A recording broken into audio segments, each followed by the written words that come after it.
galera, sejam todos bem-vindos ao canal Sucesso Finanças. Hoje eu trago para vocês o vídeo da Petrobras, Petro 4. O que aconteceu com a empresa? É hora de comprar, vender ou zerar a posição?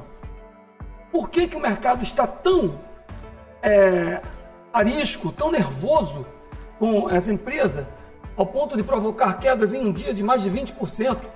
Isso deixou o acionista nervoso, estressado, pensando em realizar suas posições. Então, para ajudar você a tomar suas decisões, nós trazemos esse vídeo aqui. Nesse vídeo nós vamos apresentar o site de relacionamento com o investidor da empresa e vamos mostrar os principais comunicados que a empresa fez ao mercado e que veio a trazer todo este estresse aí na volatilidade das ações, tá bom? Vamos também mostrar a análise do site Fundamentos, né, onde a gente apanha os dados dos balanços da empresa e vamos analisar esses dados de forma a promover uma leitura, né, uma expectativa, né, do cenário em que vivencia agora essa empresa. E por fim, vamos dar uma olhada no gráfico da Petro 4, de forma que você possa entender melhor se é vantagem ou desvantagem operar a empresa durante esse momento aí de tensão, tá bom? Se você quer saber mais, quiser operar com a sua mente ao invés de operar com o seu coração, entenda a situação da empresa, fica com a gente até o final do vídeo.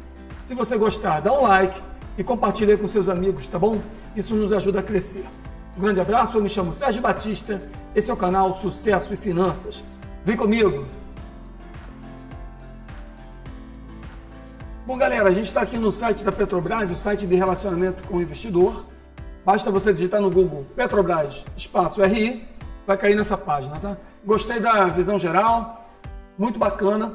Então, como é muito conteúdo, a empresa é gigantesca e nós não conseguimos entrar a fundo em todos os detalhes, não vou perder tempo explicando cada aba, tá? E vamos correndo aí com o conteúdo. Eu quero que você acompanhe. Se tiver alguma dúvida, deixa um comentário que eu vou responder o mais breve possível, tá bom? Vamos lá.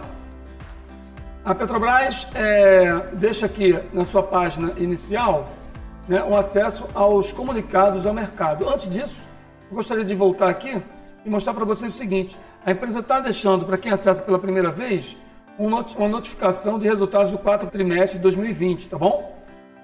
Está previsto o webcast para 25 de fevereiro, tá? Depois de amanhã, quinta-feira, tá? Vai passar às 10 horas da manhã, horário de Brasília, aqui no Brasil. Basta clicar nesse link e você vai ter o webcast em português. Está no exterior, quer ouvir em inglês, clica nesse link, tá bom? Vamos lá. Aí eu entrei na aba de comunicado ao mercado e baixei os principais comunicados, tá, que a Petrobras emitiu ao mercado a partir do dia 16 de fevereiro, tá? Trouxe aqui para você. Em 16 de fevereiro, a empresa divulgou o seguinte comunicado: a Petrobras informa que a agência de classificação de risco, Fitch, confirmou o nível de risco rating da dívida corporativa da companhia em BB-, com perspectiva negativa, refletindo a opinião da agência sobre as classificações de risco soberano. O rating standalone da companhia foi avaliado em BBB, 4 níveis acima do risco soberano, tá? A Fitch destacou a sólida estrutura de capital da companhia, os níveis da dívida em declínio e a forte geração de caixa. A agência salientou também que espera que a Petrobras continue a desalavancar no futuro e a reportar fluxo de caixa livre positivo ao longo do horizonte de classificação. O que significa tudo isso? Houve uma classificação negativa, uma menção ruim, mas de uma perspectiva geral, nós temos que saber como é que estava antes, né? Se você estava no nível pior do que o BB- e passa para BB-, é uma boa notícia, tá? De qualquer forma, há uma percepção de que a empresa tem uma dívida muito alavancada, por isso que eles esperam que a empresa desalavanque no futuro e que reporte fluxo de caixa livre positivo, o que provavelmente não está acontecendo, nós vamos ver por quê. Em seguida, no dia 19 de fevereiro, a Petrobras relata comunicado ao público. Informa que recebeu ofício do Ministério das Minas e Energias solicitando providências a fim de convocar a Assembleia Geral Extraordinária, com o objetivo de promover a substituição e eleição de membro do Conselho de Administração, indicando Joaquim Silva e Luna em substituição a Roberto da Cunha Castelo Branco. Ademais, a União propõe, em função da última Assembleia Geral Ordinária, ter adotado o voto múltiplo que todos os membros do Conselho de Administração sejam imediatamente reconduzidos na própria Assembleia Geral Extraordinária para cumprimento do restante dos mandatos. Tá? O ofício solicita ainda que Joaquim Silva Luna seja posteriormente avaliado pelo Conselho de Administração da Petrobras para o cargo de presidente. A Petrobras esclarece que o presidente Roberto Castelo Branco e demais diretores executivos da empresa têm mandato vigente até 20 de março de 2021.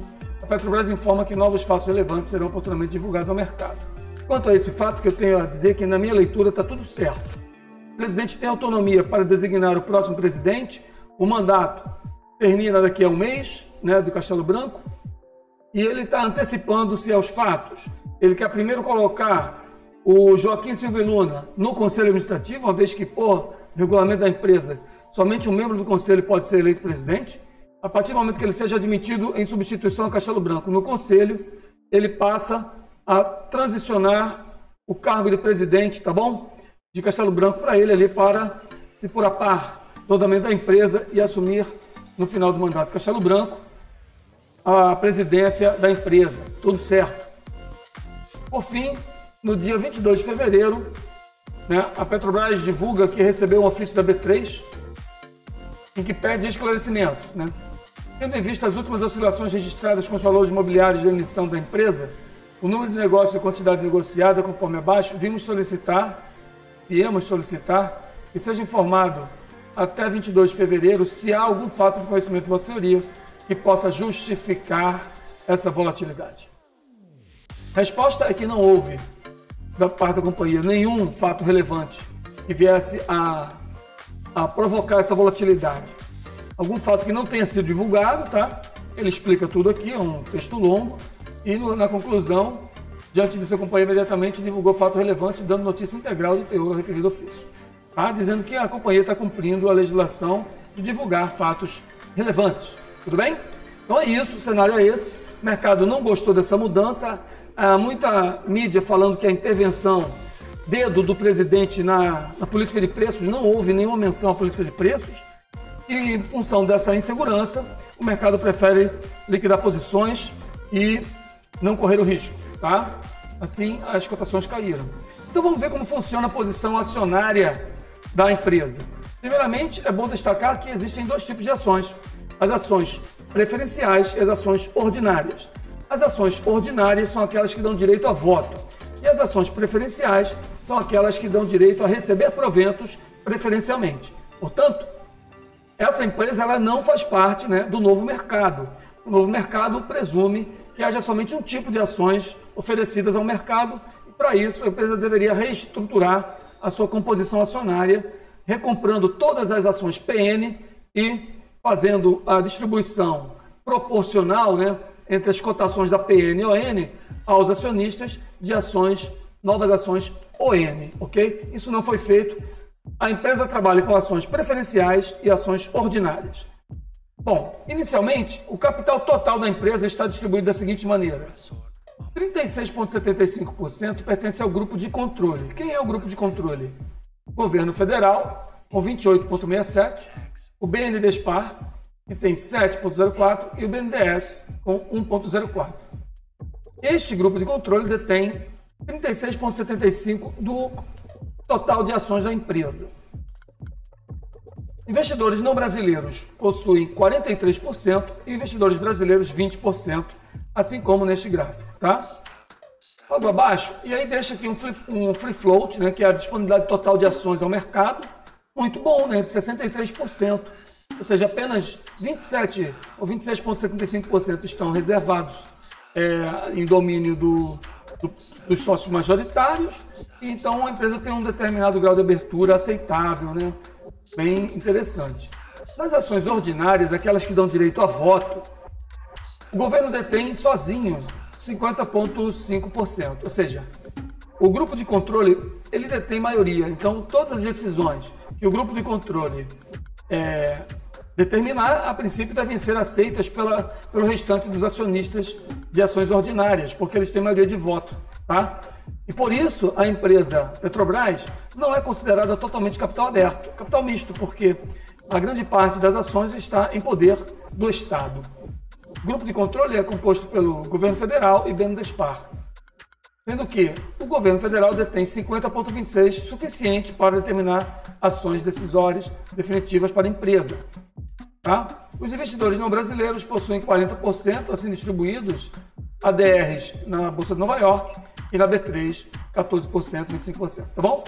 Fica assim, ó, bem claro, né, o motivo pelo qual o presidente tem autoridade para trocar os membros do conselho e também indicar presidente. Tá bom? As ações preferenciais de Petro 4, que são em menor quantidade, ou seja, que são 1,035 bilhões, representa 18% das ações, né? No grupo de controle, 46% no grupo de não brasileiros e 34% no grupo de brasileiros, tá? Então o grupo de controle tem uma quantidade menor de ações preferenciais, tá? Ok, então dessa forma nós entendemos, né, por que o governo possui controle sobre os destinos da empresa. Aqui tem o organograma e a gente observa, né, que para que o presidente ocupe esse cargo, ele tem que primeiro compor o Conselho de Administração, tá? Então, haverá uma substituição do Conselho de Administração e dado início à transição de presidência, entendeu? E logo embaixo temos os cargos. Olha como essa empresa é gigantesca, né? Temos aqui a direção de desenvolvimento e produção, exploração e produção, refino de gás natural, financeiro e relacionamento com o investidor, comercialização e logística, governança e conformidade, relacionamento institucional e sustentabilidade, transformação digital e inovação. Muito bacana, bem organizada, né? E muitas. É interessante você que é acionista de longo prazo, dar uma olhada e estudar bem esse site da empresa. Depois vimos aqui para a parte de central de resultados. Vamos dar uma olhada como é que foram os resultados recentes da empresa. Clicamos aqui, né? E antes disso, nós gostaríamos de dar uma olhada. Exatamente, aqui, no desempenho financeiro do terceiro trimestre de 2020, porque o quarto trimestre de 2020 ainda não está disponível, tá? Bom, o release de resultados do quarto trimestre não está disponível, tá bom? Então, somente o terceiro trimestre. Vamos dar uma olhada? O que nós temos de mais importante aqui, né? Ele vem falando de receita líquida, custo de produção, despesas operacionais, EBITDA ajustado, resultado financeiro, lucro líquido, itens especiais. O que importa para nós é a página 11 e 12, resultado financeiro, lucro líquido. Tem aqui um gráfico interessante, ó. A receita de vendas de derivados no mercado interno. 47% do que é vendido no mercado interno da Petrobras é referente a diesel e 22% a gasolina. O restante, uma fatia bem menor. Tá? Páginas 11 e 12 estão aqui. Tá? Resultado financeiro total. Tá? A variação percentual, né, dos 9 meses de 2020 em relação a 2019 foi de 53%. É um quadro difícil de entender, muito complexo, tá? Faz aqui um gráfico em que ele reporta o seguinte, que o EBITDA ajustado do refino em relação ao Brent acompanhou uma alta de 7,1% em relação ao segundo trimestre, tá? Em virtude, sobretudo, da alta no Brent, no mercado internacional. Depois vem falando aqui sobre o lucro prejuízo atribuível aos acionistas da Petrobras. Registramos um prejuízo líquido de 236 milhões no terceiro trimestre, tá? Em relação ao segundo trimestre, o resultado desse trimestre foi melhor, tá bom? Lucro líquido recorrente atribuível aos acionistas, ajustado recorrente, tá? Aí ele explica aqui que, excluindo os itens não recorrentes, teriam tido um lucro líquido de 633 milhões, tá? Essa matemática é muito complexa. Então fica com esse número, um prejuízo no trimestre, tá? E a gente já vai explorar melhor isso aí. Depois eu vim aqui na página das apresentações e peguei esse Petrobras Day 2020, expedido em 30 de novembro de 2020, tá? E vamos entender melhor, né, essa apresentação, Petrobras, apresentação geral, tá? Então, primeiramente, vem falando aqui da atuação no Covid. Isso não é importante agora, mas tem muitas informações interessantes para os acionistas, tá? Então, nós vamos direto ao ponto. A empresa fala de 5 pilares estratégicos, tá bom? Que sustenta a agenda de transformação, maximização do retorno sobre o capital empregado, redução de custo de capital, busca incessante por custos baixos de eficiência, está funcionando, meritocracia, segurança e respeito às pessoas e ao meio ambiente.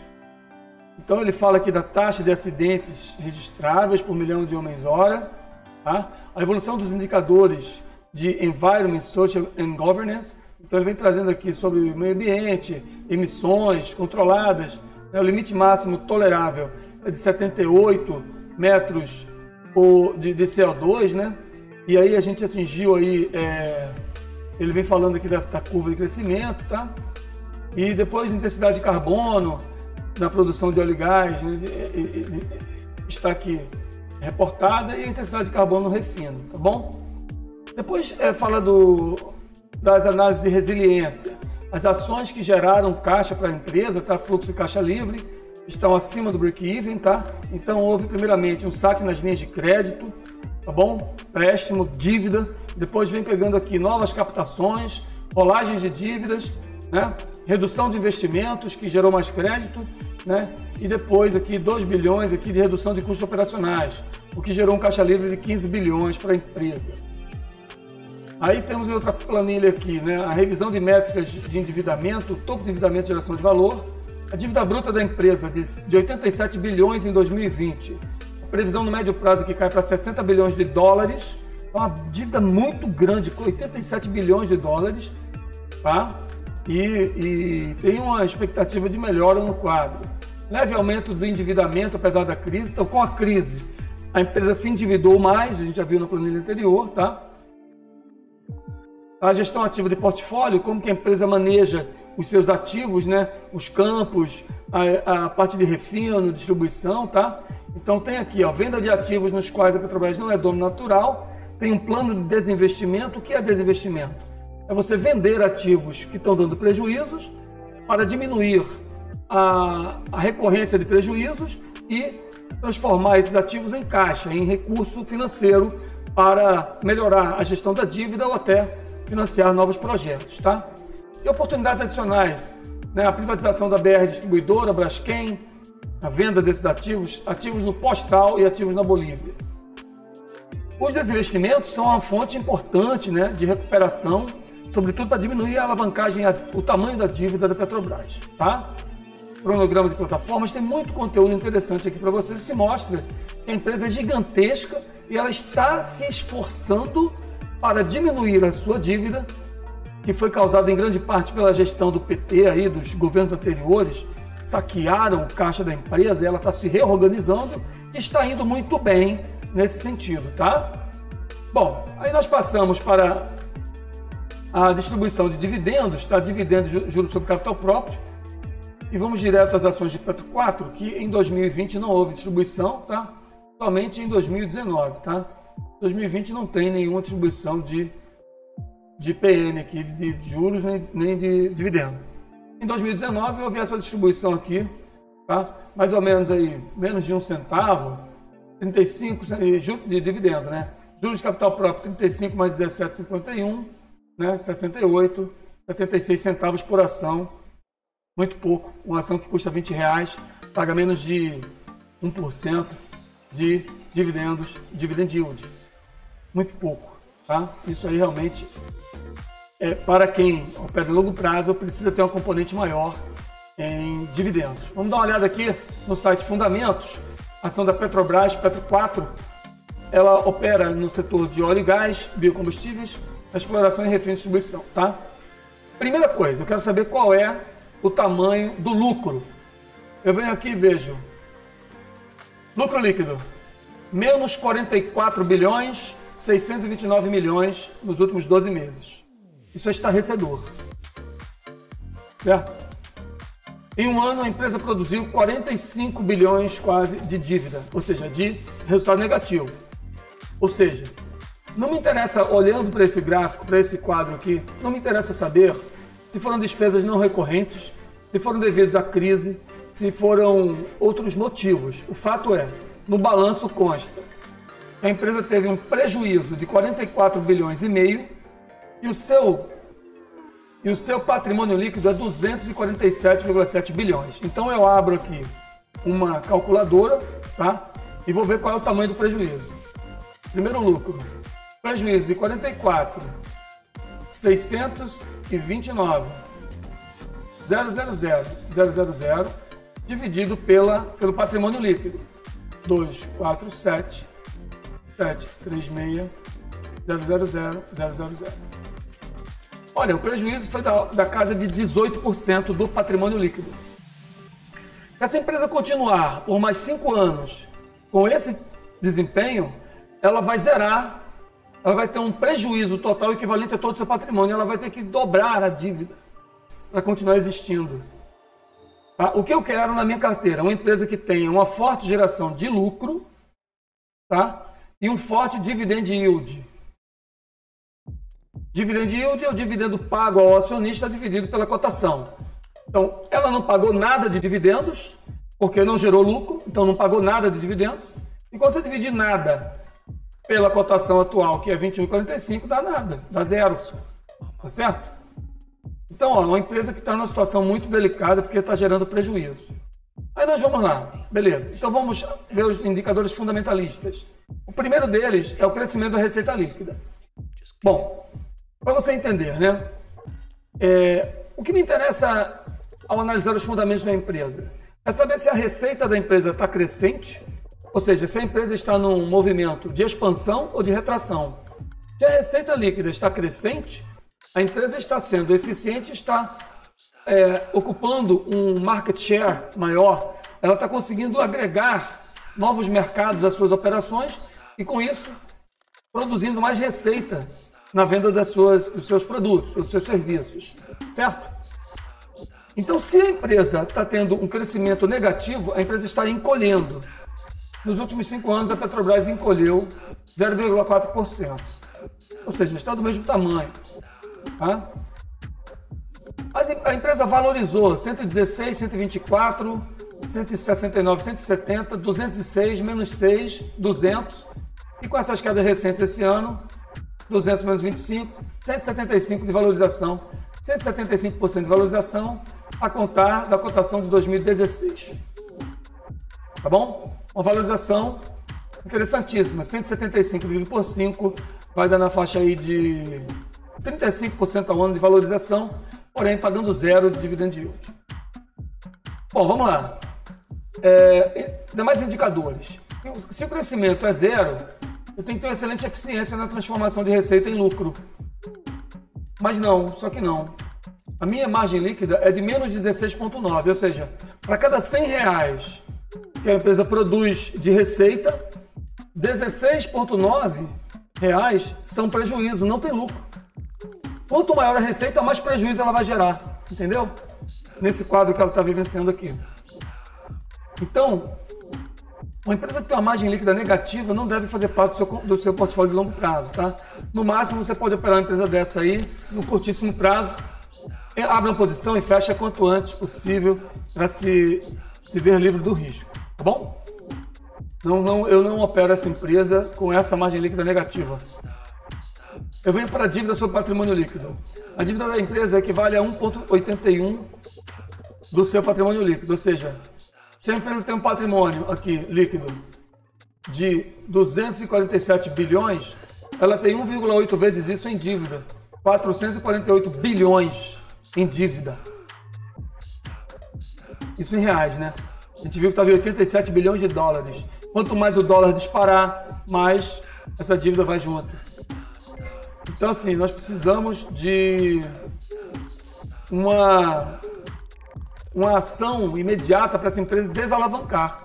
Eu, no meu critério de compra, só escolho para fazer parte do meu portfólio empresas que tenham no máximo 0,5 na relação dívida bruta patrimônio líquido. Passou de metade do patrimônio comprometido em dívida, eu já não quero. Tá? Então, essa empresa está fora nesse aspecto também. Liquidez corrente. A empresa tem R$ 108 a receber para cada R$ 100 que ela tem a pagar nos próximos 12 meses. Então, ela está equilibrada em termos de liquidez, tá? Liquidez no curto prazo. A princípio, não vai precisar fazer mais dívidas. Aí você vai ver a rentabilidade. A empresa tem um PL negativo, porque se ela não gera lucro, né?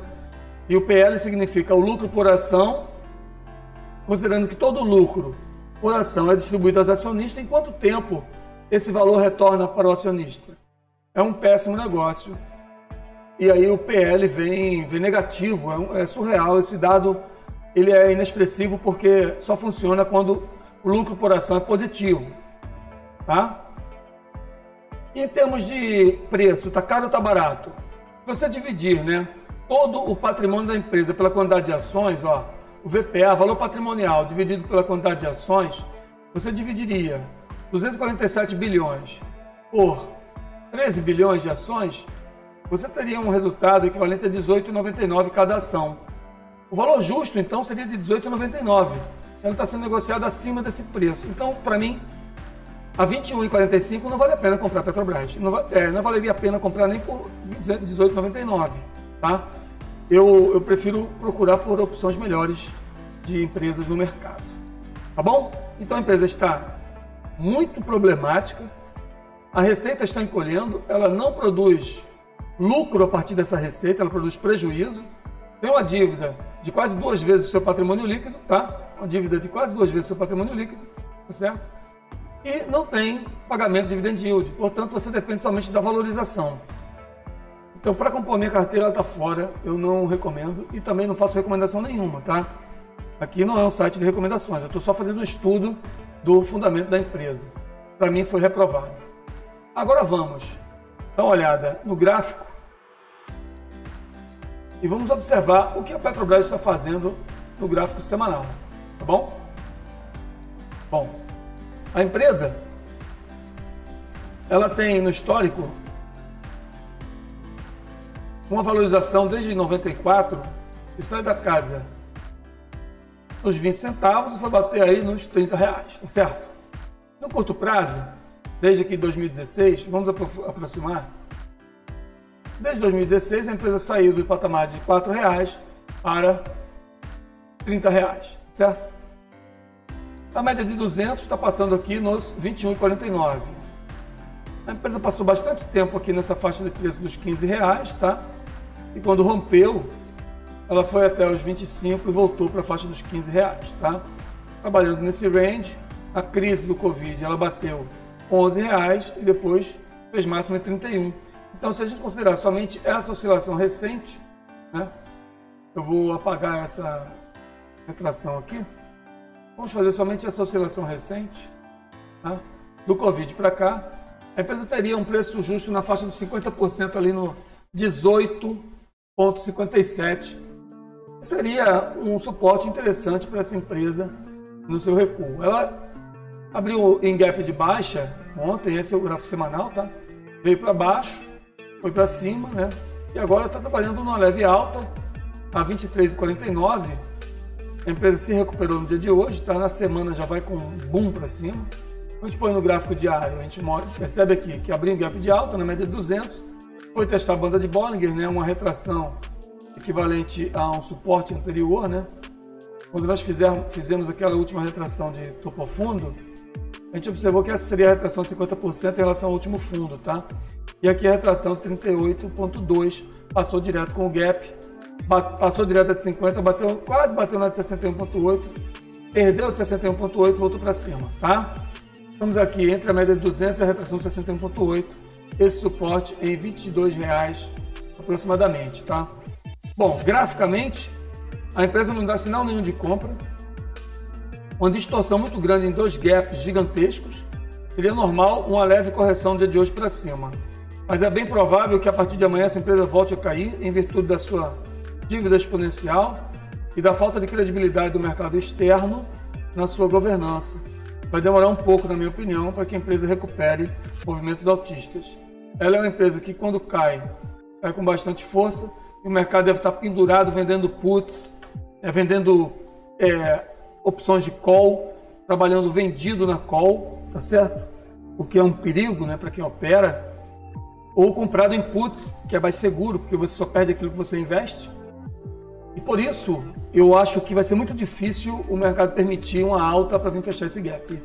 Então deve trabalhar por aqui alguns dias e depois voltar a cair para realizar o lucro nas puts, tá, de quem está comprado em put. E então, quando chegar nesse suporte na faixa dos 19,20, temos alguma decisão para ver se o mercado vai congestionar ou vai voltar a subir fazendo zigue-zague ascendente.